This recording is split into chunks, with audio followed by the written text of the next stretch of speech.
Krásny deň prajem, stretávame sa opäť pri karte dňa.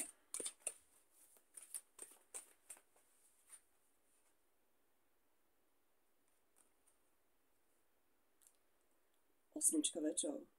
Je to karta určitých ilúzií a strachov, ako keby strach z jednania a skonania, alebo z určitého rozhodnutia, čo nám určitá situácia prinesie.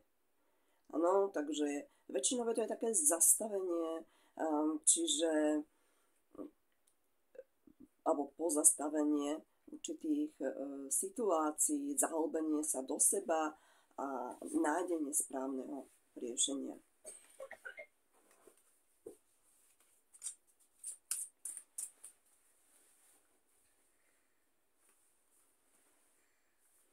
A afirmácia: milujem každú bunku svojho tela a vytváram si dokonalé zdravie.